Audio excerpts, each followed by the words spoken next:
warahmatullahi wabarakatuh.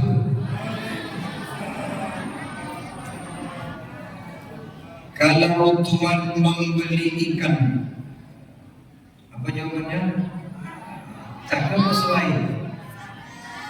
Kalau Tuhan membeli ikan, jangan lupa membeli ikan gulama. Melihat jemaah ramai Masjid Ar-Rahman, saya doakan semua masuk surga. Amin ya Rabbal Alamin. Bapak Ibu sehat? Dompet sehat? Kalau sehat dompet, sehat segala. Alhamdulillah alladzi anzalal Qur'an hudan linnasi wa bayyinatin minal huda wal furqan. Asyhadu an la ilaha illallah wa asyhadu anna Muhammadar Rasulullah. Amma ba'd. Qala Allah Ta'ala fi kitabihil karim, a'udzu billahi minasy syaithanir rajim. Bismillahirrahmanirrahim.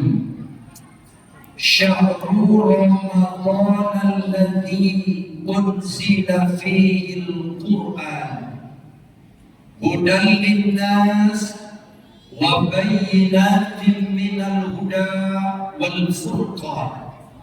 Wa qala aydan inna anzalnahu fi lailatin mubarakah. Wa qala aydan inna anzalnahu fi lailatul qadar. Shadaqallahul azim. Yang saya hormati tokoh-tokoh masyarakat, pengurus masjid paripurna Masjid Ar-Rahman, orang-orang tua saya, bapak ibu, kaum muslimin dan muslimat yang soleh dan solehah, anak-anak, generasi muda bangsa dan negara, pelanjut cerita penyambung sejarah. Semoga yang hadir ini insya Allah diberikan nikmat sehat lahir dan batin. Amin. Diberikan umur yang barokah, rezeki berlimpah, selamat dunia dan akhirat. Amin. Bapak Ibu, kita bersyukur dengan mengucapkan Alhamdulillahirabbil alamin. Kita bersolawat dengan mengucapkan Allahumma sholli ala sayyidina Muhammad wa ala ali sayyidina Muhammad. Assalamu alayka ya Rasulullah. Bapak Ibu yang saya muliakan, bicara tentang nuzul Quran atau turunnya Al-Quran, berarti kita bicara tentang sejarah. Kapan Al-Quran itu turun? Satu, untuk apa Al-Quran itu diturunkan? Dua, bagaimana cara menyikapi Al-Quran? Tiga inilah yang akan kita bahas. Bapak Ibu, anak-anak, kalau Ustaz tanya jawab ya. Nanti yang bisa jawab Ustaz kasih duit. Mau? Syaratnya satu, jangan ribut. Setuju? Bapak Ibu yang dimuliakan Allah, kapan Al-Quran itu turun? Malam keberapa Al-Quran itu turun? Siapa yang tahu anak-anak Ustaz kasihan ya, jawab di situ. Malam keberapa Al-Quran turun? Coba kamu jawab. Malam ke-11. Ini malam sekarang rame. Yang perempuan 17. Yang betul jawabannya Ustaz kasih duit. Malam ke-17 salah. Malam keberapa Al-Quran turun? 18. Malam 30 dan takbir dah. 23. Malam berapa sebenarnya Al-Quran turun? Tidak ada dalam dalil. Nah, kata siapa malam Al-Quran itu turun malam 17? Kan? Buka Al-Quran, buka hadis, kan? Yang ada itu kata Allah dalam Al-Quran, Syahrul Ramadan allazi unzila fihi al-Quran. Bulan Ramadan Al-Quran aku turunkan. Bulan Ramadan itu 30 hari. Yang mana? Enggak. Pakai ayat yang lain. Kata Allah, Inna anzalnahu fi lailatul qadar. Sesungguhnya Al-Quran itu kata Allah, kami turunkan di malam Lailatul Qadar. Malam Lailatul Qadar kapan?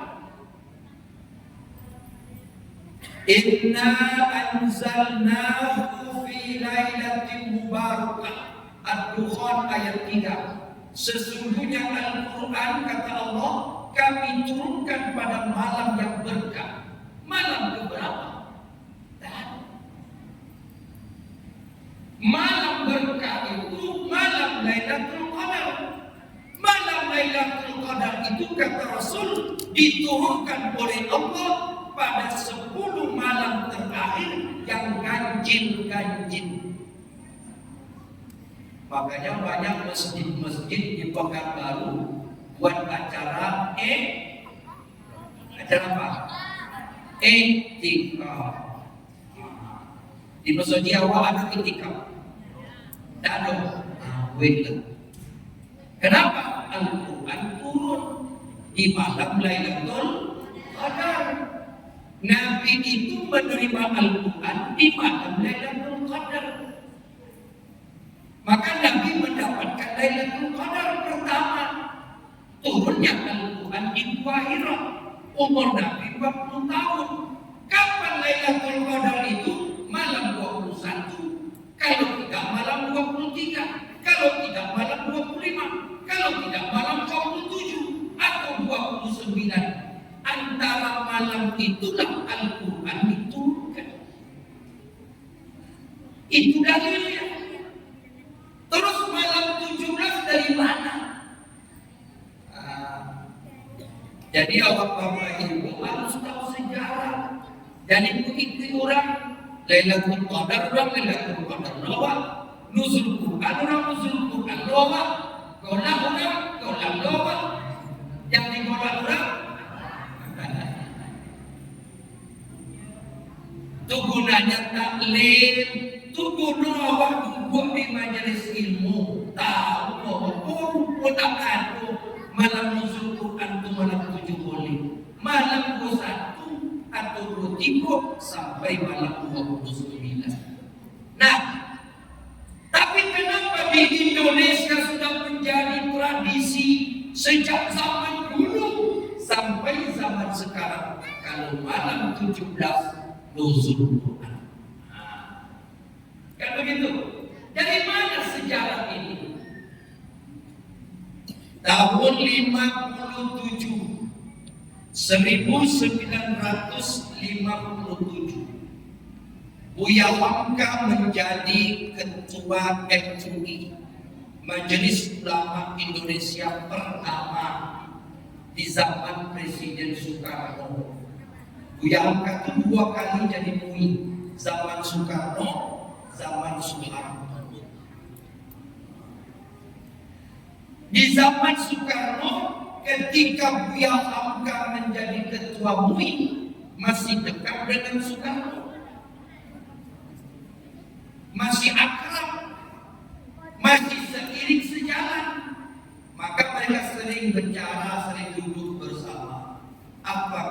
Buya Hamka, Bapak Presiden, kita buatlah acara di Masjid Istiqlal, Jakarta.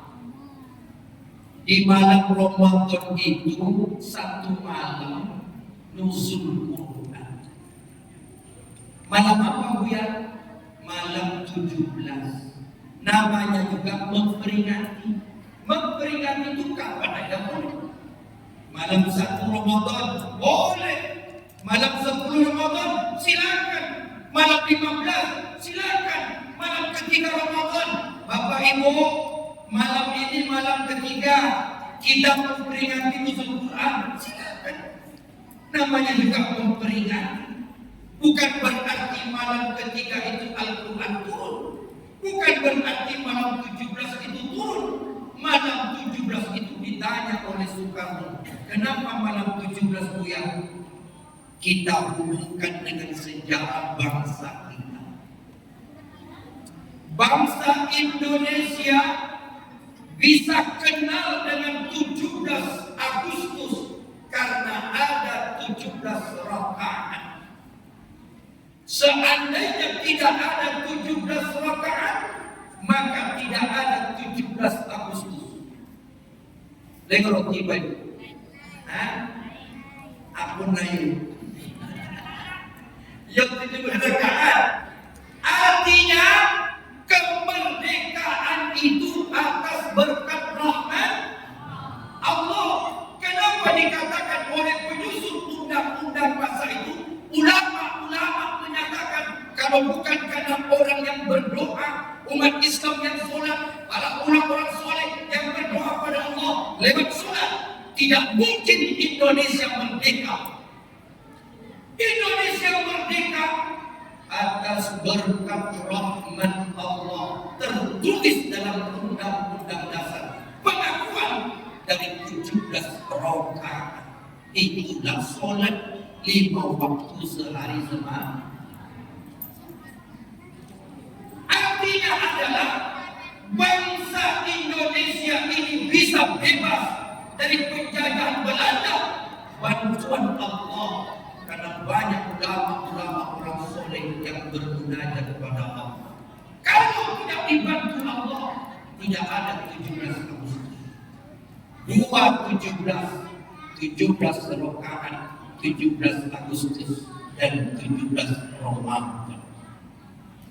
Buya Hamka yang mengusulkan lahirnya 17 Ramadan diperingati nuzul Quran. Nah, dan paham Bapak Ibu? Lebih sejarahnya. Jadi tidak Al-Quran turun malam 7 boleh. Itu peringatan. Buya Hamka yang mengusulkan diterima oleh Presiden Soekarno. Di Malaysia mana ada nuzul Quran malam 17? Dibuka, tak ada orang kena 17 Ramadan nuzul Quran, tak ada. Itu hanya ada Indonesia. Jadi Al-Quran itu turunnya malam Lailatul Qadar. Nuzul Quran 17 Ramadan itu hanya memperingati, bukan Al-Quran turun malam 17. Jadi kalau kita peringati malam ini, malam ke-11 Ramadan, silakan. Dan kemudian malam 17 boleh dan nuzul Quran apa nuzul Ramadan. Jangan. Kita memiliki sejarah. Tidak sama ini. Kadang-kadang kalau waktu Bapak Ibu ilmu dano protes nomor 1. Ngaji dan kodok tapi tidur. Ustaz ceramah di lono. Itu sok tahu lo. Yang masih kodok, yang masih bola. Sebelah mana bu? Ya sebelah ibu pula. Ada orang begitu. Terkejut dia. Kenapa malam nuzul Quran malam ke-10? Karena boleh. Jadi kalau idealnya kita peringati nuzul Quran itu kapan? Malam 21 atau malam 23 atau malam ke-29. Cuma gue nuzul Quran Pak urus malam ke-29 lah boleh.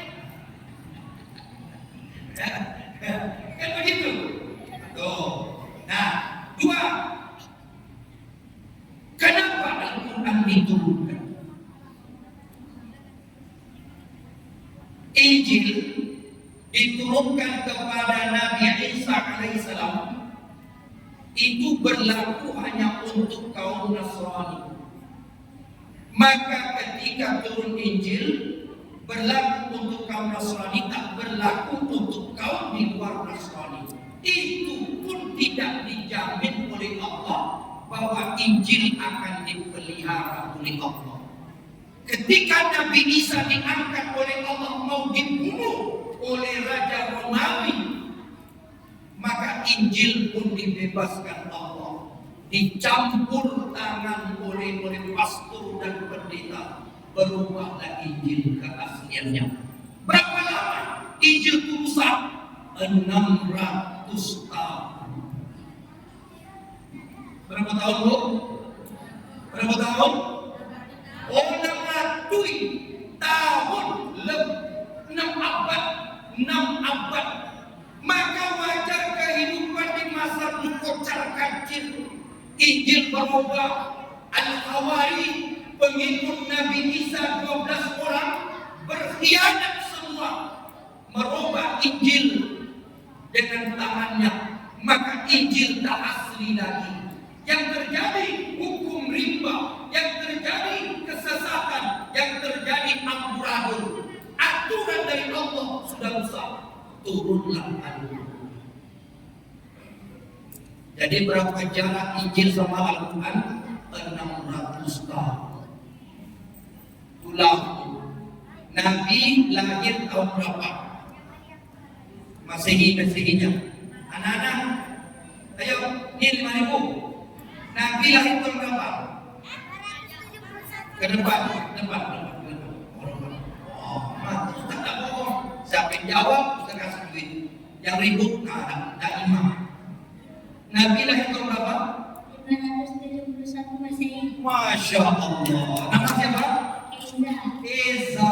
Makasih. Jadi anak yang soleh. Anak lain-lain diberi-beri lah. Anak perempuan juga yang bisa jawab ke depan. Nanti perempuan lagi. Itu laki-laki lagi. Nabi lahir 571 Masehi. Masehi itu artinya terhitung sejak Nabi Isa. Jadi Masehi itu sejak Nabi Isa dan Injil. 571 lahir baru, tambah 40 tahun lagi baru turun Al-Quran. Berarti umur sudah tahun 611. Jarak Al-Quran dengan Injil 600 tahun.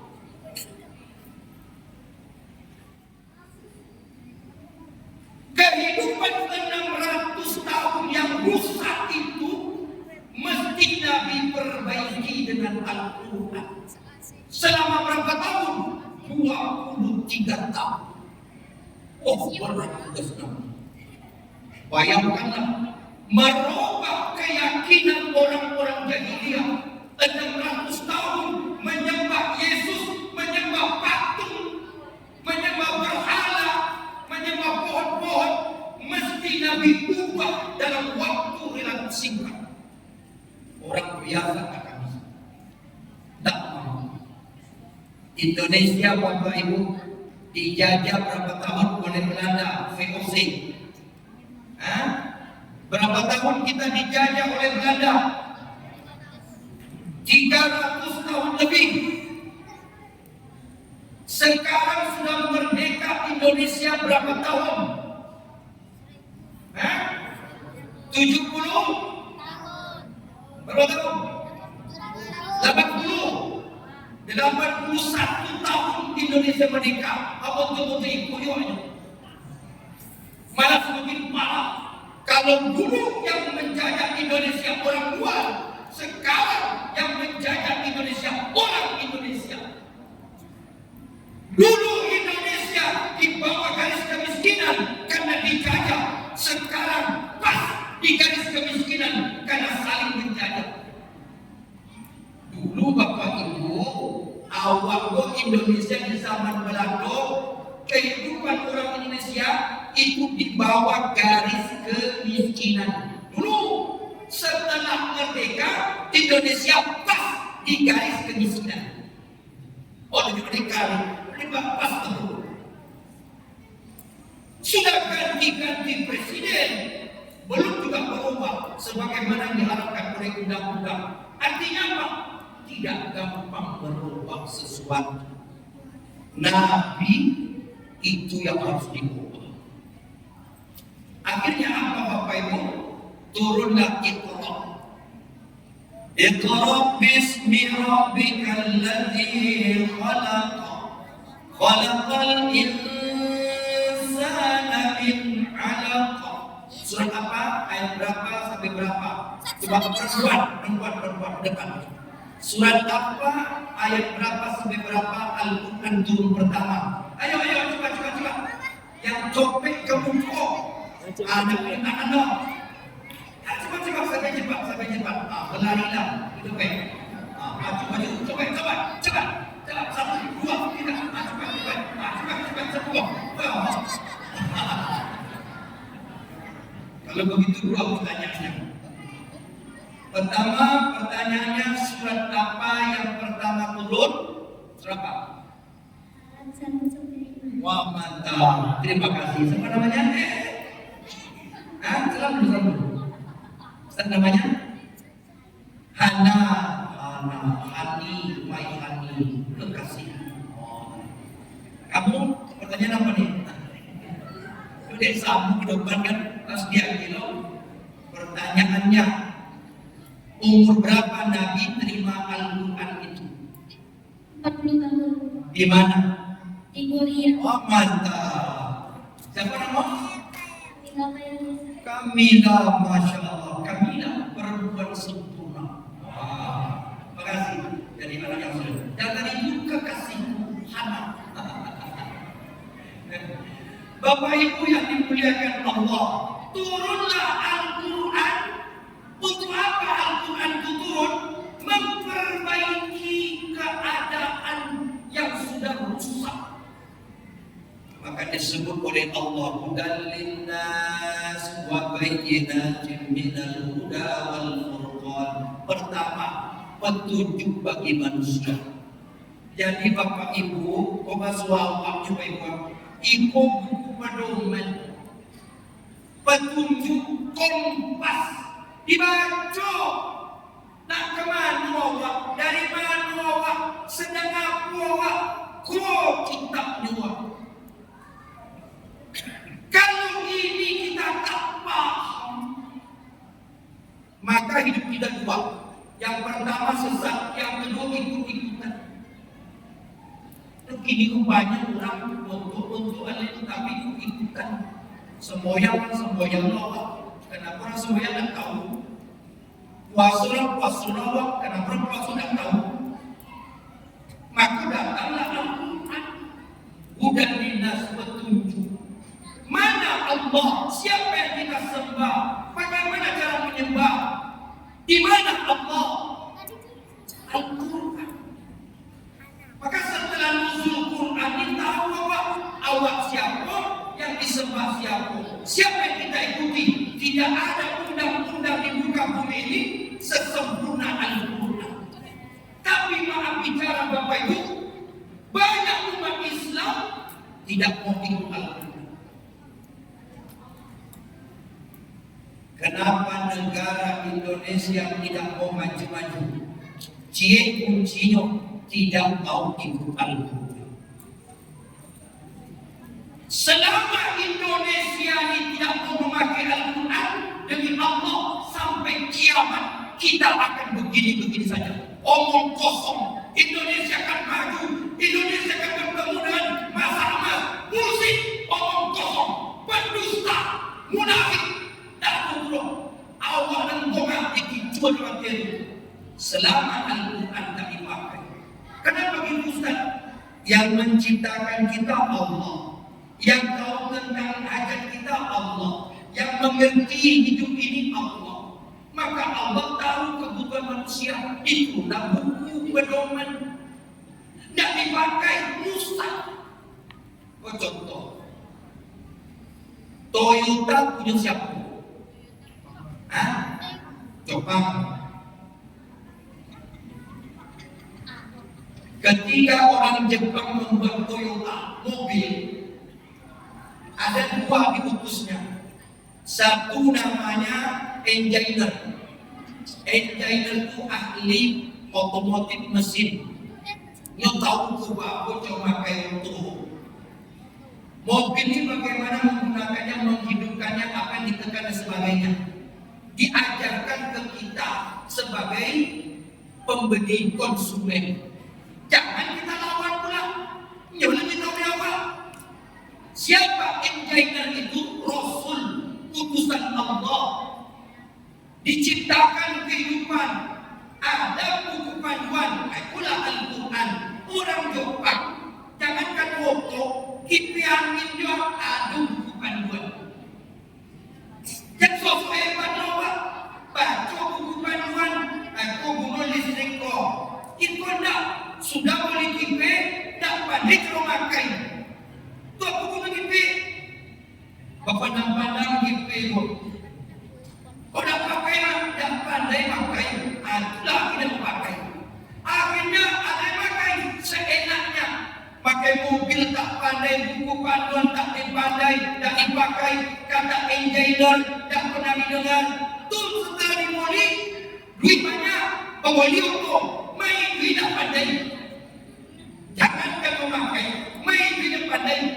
Apa kata ini, Pak foto bang, dalam pada kerja masih punya, apa pandai foto? Tidak, kau pandai? Tidak, bongat. Foto boleh, tidak pakai. Alam-alam cuba-cuba lelaki tu. Apa yang tu? Cuba di kocan kacau. Kocan kacau. Ibu isi dalam.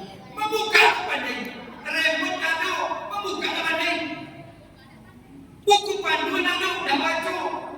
Itu namanya akhirnya gila. Akhirnya sesat. Apa kocan kacau bertengok isi dalam waktu. Bertengok-tengok ada tu. Pakai pandai. Cuba-cuba lo aku bahan bakar. Minyak, kecek buku panduan minyak. Ada pertama, ada pertalite, ada solar. Dia dah dibaca. Cuba-cuba aku keluar awal air keran. Apa air keran belum motor? Apa akibatnya? Apa akibatnya? Rusak. Itulah kata Allah, Zuhran fasadu fil barri wal bahr bima kasabat aydin nas liyuziqahum ba'dalladzi 'amilu la'allahum yarji'un. Terjadi kerusakan di darat dan di laut. Apa di darat? Hutan ditebang, hidup seenak-enaknya, tak boleh ikut aturan Allah. Di laut apa? Dicari ikan seenak diracuni, rusak. Siapa yang merusak dunia? Manusia yang tidak memakai buku pandu. Timbul bala bencana. Timbul bala ngadu ke Allah. Ya Allah. Dan timbul musibah subhanallah. Ketika lamat hilang Allah. Itu apa benda itu? Bila kena berubah, selama tidak dipakai Al-Quran untuk kehidupan, maka selama itu hidup kita akan maju-maju. Contoh, saya pernah mengusulkan satu saja hukum Al-Quran dipakai di Indonesia. Saya jamin pasti Indonesia kaya raya. Saya yang jamin berdasarkan Al-Quran. Apa kata Allah dalam Al-Quran? Wasariqu wasariqatu bainahuma. Pencuri laki-laki dan pencuri perempuan, potong tangannya. Koruptor, potong tangannya. Itu jadilah yang dipakai Al-Quran. Kayu Indonesia. Selesai. Betul tak? Tapi siapa yang menolak? Orang Islam. Siapa yang menolak? Orang-orang yang mengaku beriman. Siapa yang menolak? Muslim. Kita kan bukan negara Islam. Kenapa dipakai potong tangan? Karena induk kan dipotong tangan. Senjata makan Tuhan. Dia punya bapak ibu dipakai hukum Al-Quran. Tak usah merubah Indonesia menjadi negara Islam. Tak perlu. Saya bukan meminta membangkitkan narasi agar Indonesia menjadi negara Islam, tidak. Tapi pakai Al-Quran. Oh, alasannya kita tidak memakai Al-Quran, Ustaz, karena kita bukan negara Islam. Betul, bukan berarti kalau bukan negara Islam memakai hukum setan. Kita pakai hukum setan. Tidak mau pakai Al-Quran, dipakai hukum setan. Siapa yang membuat undang-undang? Belanda. Belanda itu apa kamu? Kafir. Kafir itu siapa? Setan. Itu yang dipakai KUHP. Bapak Ibu lewat di sejarah. Negara Indonesia memakai KUHP itu 90% itu hukum Belanda. Makanya negeri Indonesia sudah maju-maju, hukum Belanda memakai. Orang mencuri, tengok siapa yang mencuri. Kalau pejabat yang mencuri, panjang ceritanya, ujung-ujungnya bebas. Tapi kalau rakyat yang mencuri, habis dibakar, dibunuh, dipukul, dihakimi massa. Itu pun setelah masuk penjara, dipolsek dulu 3 bulan, 4 bulan, belum disidang. Diazab dulu. Padahal yang dicurinya ayam, yang dicurinya sandal, yang dicurinya motor. Pejabat mencuri negara sekian triliun, jadi hukum. Kenapa? Hukum setan. Tubuh Al-Quran dipakai, tapi awak orang Islam tidak mau memakai. Sampai mati Bapak Ibu, sampai kiamat Indonesia tak akan maju selama Al-Quran tak dipakai. Kenapa Dubai kaya, Arab kaya, Brunei kaya, Malaysia kaya? Pakai Quran. Malaysia 50% kafir, 50% Melayu, bisa pakai Al-Quran. Indonesia 87% Muslim, hukum setan. Bayang. Tuh, dan yang terakhir, bagaimana supaya Al-Quran dipakai untuk pedoman ini? Pertama, baca. Iqra. Khairukum man ta'allama al-Quran wa 'allamahu. Manusia yang paling mulia, kata Nabi, yang belajar membaca Al-Quran dan yang mengajarkannya. Maaf Bapak Ibu, awak dan tuaku banyak tak pandai baca Quran. Betul? Betul? Lah, menurut kalau ngantuk tak bohong. Banyak Pak. Boleh tes. Uraimah, boleh itu tahu. Aku pernah buka les ngaji. Bapak ibunya, banyak tunjuk. Selobian tak mau datang. Alasan malu, mati tak pandai baca Quran. Manunan panjang, manunan pendek, manu beda makhrajatul huruf tak mau. Lalu berharap Al-Quran jadi pedoman. Bisa. Ibu bantu pakai okto jadi pedoman. Tak pandai baca, tulisan okto. Membaca tak pandai. Awak ngaku Islam, kitab Al-Quran, membaca tak pandai. Bagaimana menjadi Al-Quran sampai dari kiamat? Petunjuk bagi hidup, membaca tak pandai. Yang lucunya Bapak Ibu, ada acara satu kampung, tapi kampung dulu, masing-masing kuliah dulu. Keliling ke rumah-rumah, dulu kasih kewajiban banyak kebelan. Jadi kebetulan Ustaz yang ibu Pak Imam Sakilo, siapa nak memimpin Yasin, hilang. hilang. Di awal masih muda, mahasiswa kan, masih jaga meeting hilang itu banyak untuk hebat. Pakai Pak Ustaz awak dan ibu, kau nasi banyak Pak, sambal atau sedio, ada ayam macam-macam, dah masak, lah ratusan ribu habis duit supaya orang datang mendoakan tertumpang ke almarhum dan almarhumah.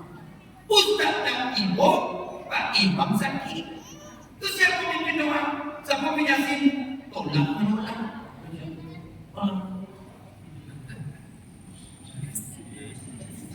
Saking kerongkongan, saking kerongkongan. Itu alasan gaji yang ada.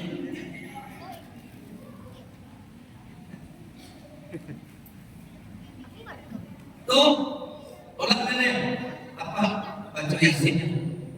Cuma kau tinggal. Saya yang sebagai anak muda untuk negara, ketawa-ketawanya dalam hati, tidak pandai gaji. Aku tunjuk Ibu Yasin, pimpin doa, pimpin tahlil, noji. Tahu noji? Nah, aduh, dah Allah. Tu kau tanya ke rumah apa? Oh tuan, boleh. Itulah Pak Penjalo. Sebarang 7 lah. Bolehlah. Kalau yang nomor sebarang 7, tu sebarang 7. Namun sembarang baca doa, sembarang talim. Ujung-ujungnya sembarang segala. Tentu mereka bertanya, ikut doa sembarang tu. Yolah, boleh. Apa nak doa? Apalah mantap.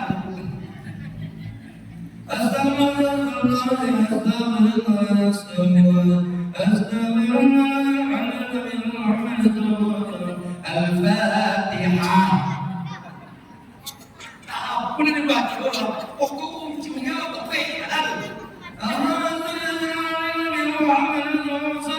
Al-Fatihah. Kecil tuan, boleh dibaca. Habis sama dia. Demi Allah Pak, tak yakin. Kenapa? Tak panik Tuhan. Bukan menang bodoh, tak bodoh. Tak panik lagi. Ya Allah, hati bola. Baca Yasin sama-sama. Tentu betul. Begitu. Baca Yasin sama-sama tak boleh salah. Yasin wal Quranil Hakim.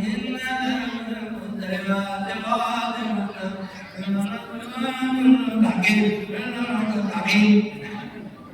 Sebab segala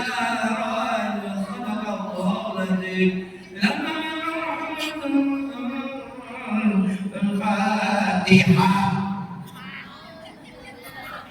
Astagfirullah. Untuk ikola mencoyan dipermainkan Al-Quran. Apa lagi si Allah? Baca salam panjang pendek itu berusuk. Badosuk. Yang kata Nabi itu siapa yang membaca Al-Quran terbata-bata dapat pahala. Terbata itu artinya benar tapi lambat, bukan salah. Maka juga hadis Nabi, khairukum man ta'allama al-Quran wa 'allamahu. Manusia yang terbaik itu yang belajar baca Quran. Kalau boleh Al-Quran itu salah, untuk apa hadis itu perlu? Makanya Al-Quran itu Iqra, baca Al-Quran, baru bisa jadi pedoman. Kalau dimulai dari membaca, lebih pula baca tahlil. Tolak baca tahlil atau hilang tak. Apa pakar tahlil? Kan seharusnya kan afdal zikri fa'lam annahu la ilaha. Tidak apa? Betul Allah. La illallah. Selesai dah. Pokok jadi itu. Selesai sampai lagi itu. La. Menuntut juga ya. Apa cara menuntut talim tu? Baca kok 100 kali itu. La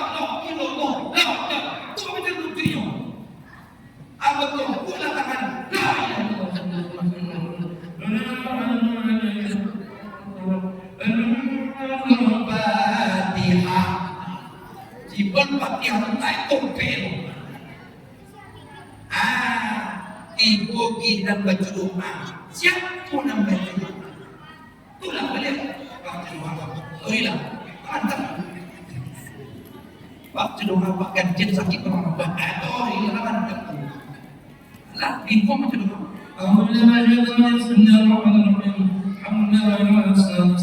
Ajmain. Amin.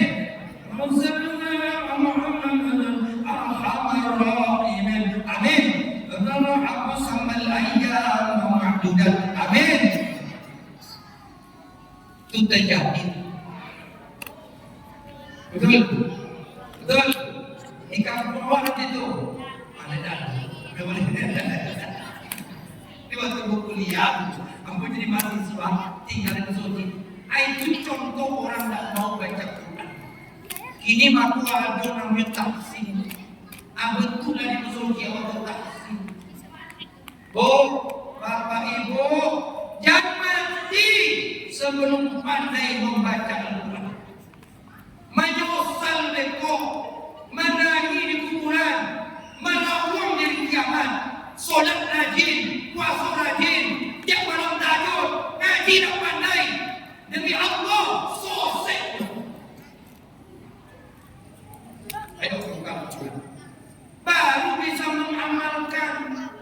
Bagaimana cara mengamalkan Al-Quran? Talabul ilmi fil majalis. Datanglah ke majelis taklim. Kau setiap majelis taklim datang, pulang. Setiap majelis taklim pulang. Bila kan curi diajar, tak muak. Tak diajar, tak tahu. Ada lupa diajar, bab itu ngaji lah. Alim. Betul? Ngaji itu. Untuk anda itu yang datang itu sarjana-sarjana agama, yang orang lulusan-lulusan paham ilmu Islam, awal sekolahnya mengejek lagi. Kaji itu. Astagfirullah. Itu makin selesai juga. Sedangkan mendengar saja belum tentu paham. Betul? Mendengar doa, tak boleh jadi sebuah. Boleh kita ceramah, boleh tidur.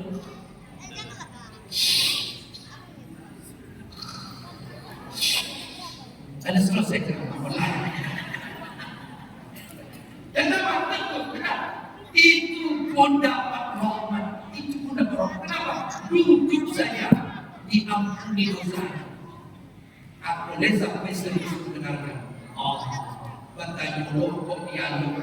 Kok aku ustaz, kok ustaz. Nurut yang ibu ikut Quran mereka itu ngaji rajin, khatam Quran kembali, tapi setelah dicek salah saya kata ya Allah. Bapak Ibu, jadi nusul Quran yang kita peringati, jadikanlah Al-Quran berpedoman. Bagaimana caranya? Baca. Setelah dibaca, pahami makna. Bagaimana cara memaknai? Jadi baca terjemah aja, dah. Membaca terjemah itu namanya belajar sendiri. Belajar sendiri itu sosek beko. Imam Syafi'i mengatakan, siapa yang belajar agama dengan buku sesat. Jadi baca Quran, baca terjemah, sekadar baca, catat kok apa maksudnya, bertanya ke guru. Dan awak memperhatikan, awak berkesimpulan. Dan Al-Quran dibaca kemudian tanya ke guru apa maksudnya ayat ini, surat ini. Itu yang belajar. Baru hidup kita benar. Lepas itu, jadi Al-Quran itu diturunkan untuk awak selamat. Desa yang Allah sama kita selamat awak ada buku petunjuk. Kok berjalan awak menunjuk arah. Kau mendaki, kau menurun, kau lampu merah, kau belok kiri, belok kanan, kau lalu. Al-Quran itu Google Map menuju surga. Jangan lupa. Itulah yang mau saya sampaikan. Semoga kita semua cinta dengan Al-Quran dan jadikan keluarga kita ahli-ahli Al-Quran. Mohon maaf lahir batin. Subhanakallahumma wa bihamdika. Asyhadu an la ilaha illa anta astaghfiruka wa atubu ilaik. Mari kita tutup dengan berdoa. Astagfirullah.